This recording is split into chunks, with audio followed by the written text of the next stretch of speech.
हमारे साथ लखीसराय जिले में दो दिग्गज आज बैठे हुए हैं हमारे बीच चर्चा में। एक दोनों का परिचय करवाने का जरूरत नहीं है क्योंकि दोनों अपनी पहचान के मोहताज नहीं हैं। हमारे साथ हैं पूर्व आईएएस गोरखनाथ जी और हमारे साथ हैं कांग्रेस के सदस्य हैं डॉक्टर रामानुज सर हैं। दोनों से आज चर्चा करेंगे क्योंकि चुनाव नजदीक है।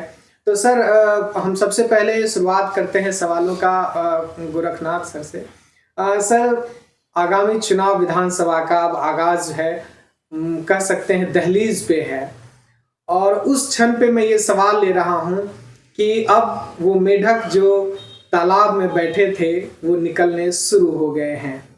इस पर आपकी क्या टिप्पणी होगी? धन्यवाद चंदन जी।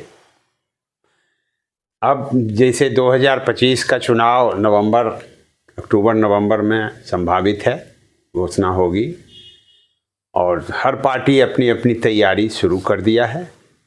कांग्रेस भी इसमें अपनी तैयारी शुरू कर चुकी है और हम लोग कांग्रेस के सदस्य हैं।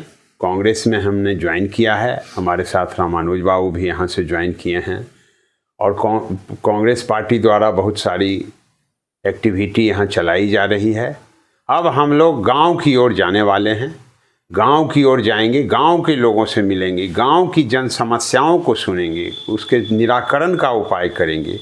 अभी जो स्थिति है, महंगाई और भ्रष्टाचार दोनों बहुत तेज़ी से बढ़ रहा है। महंगाई भी काफ़ी बढ़ रही है, भ्रष्टाचार भी। अगर आम जन कोई भी जाता है, ब्लॉक है, अंचल है, थाना है, कोई कार्यालय, जिला कार्यालय है, वहाँ उसका काम नहीं हो पाता, वो परेशान नज़र आते हैं, निरीह नज़र आते हैं। माने भ्रष्टाचार को उसने शिष्टाचार के रूप में स्वीकार कर लिया। इस एनडीए सरकार में भ्रष्टाचार काफ़ी बढ़ा है, उस पर नियंत्रण की ज़रूरत है। प्रजातंत्र में कहा जाता है कि प्रजा मालिक होता है, लेकिन ये उल्टा हो गया है। तंत्र ने प्रजा पर कब्जा कर लिया है और वो तंत्र केवल राजनीतिज्ञ ही नहीं है, बल्कि राजनीतिज्ञ के द्वारा, राजनीतिज्ञ के अधीन कार्य करने वाले ब्यूरोक्रेट भी उस तंत्र के हिस्सा हैं, जिसके शीर्ष पदों पर राजनीतिज्ञ लोग बैठे होते हैं। और ये राजनीतिज्ञ की ड्यूटी है कि वो भ्रष्टाचार पर भी नियंत्रण करें ताकि जनता को सहूलियत हो।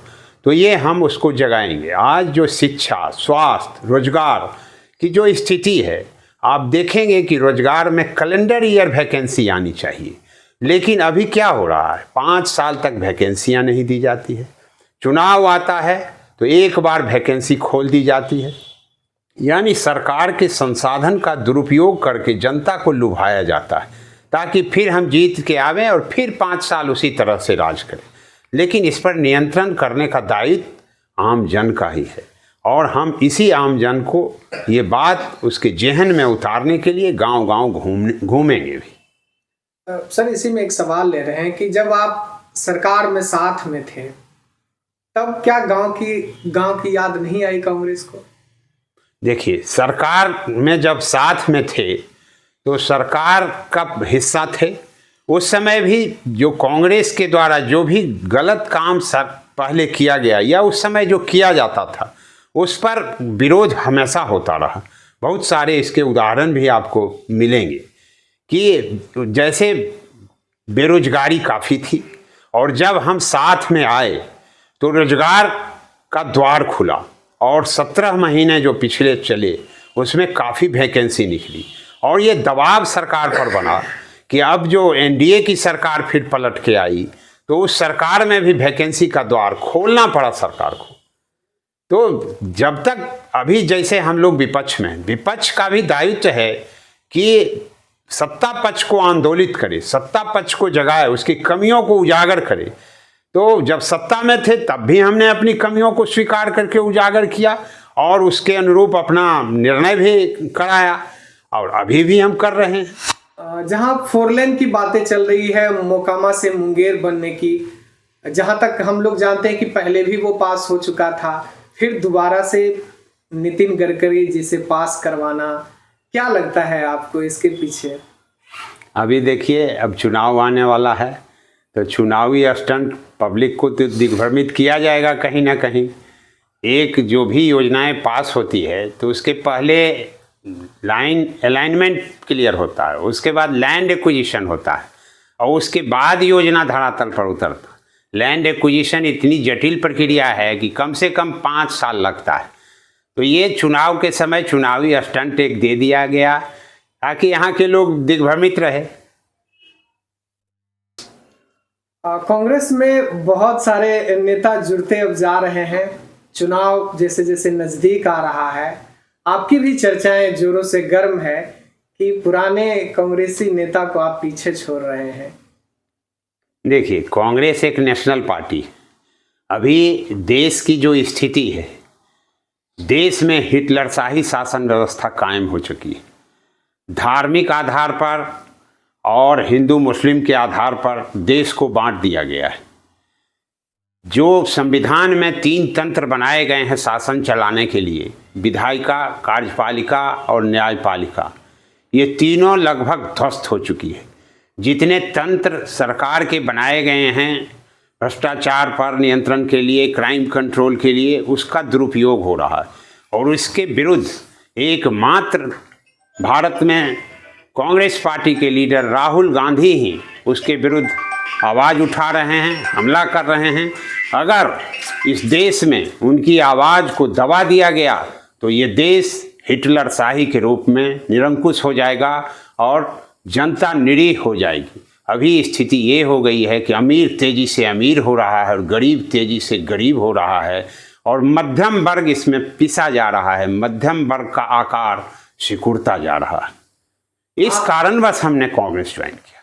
आप अगर आते हैं इस क्षेत्र में चुन करके, टिकट लेकर के कांग्रेस से, आपका क्या विजन होगा लखीसराय को लेकर?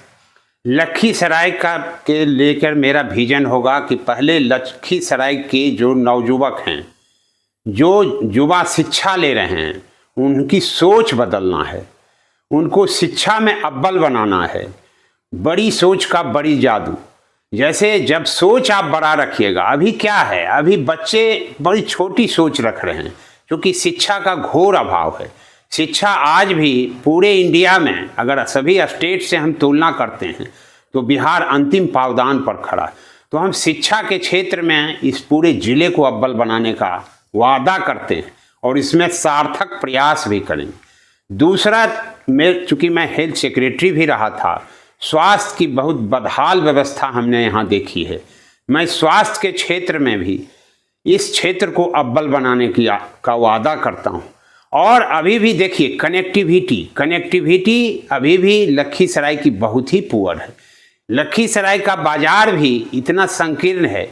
अब देखिए, एक विकल्प, मैंने इसके संबंध में एक पत्र भी सरकार को लिखा था और चीफ सेक्रेटरी का भी ध्यान आकृष्ट कराया था कि आप लखीसराय के पैरेलल मैरीन ड्राइव अगर किऊल नदी में बनाते हैं तो एक दूसरा विकल्प लखीसराय के जाम से मुक्ति का मिलेगा। ये सब छोटे छोटे मुद्दे हैं। महंगाई, भ्रष्टाचार तो देखिए कि आम पब्लिक का काम कहीं होता ही नहीं है। भ्रष्टाचार शिष्टाचार में बदल गया, मुश्किल हो गई है लोगों के साथ। इसलिए इन सबों जो विजन मेरा है, इन सबों पर मैं पूर्ण नियंत्रण कायम करूँगा और महीना में कम से कम 2 दिन आम जनता से मिलूंगा और आम जनता की समस्याओं को सुनूंगा और उसका निराकरण का भरपूर प्रयास करूंगा। बहुत बहुत धन्यवाद सर, राष्ट्रीय दर्पण के साथ जुड़ने के लिए। Thank you Chandan ji.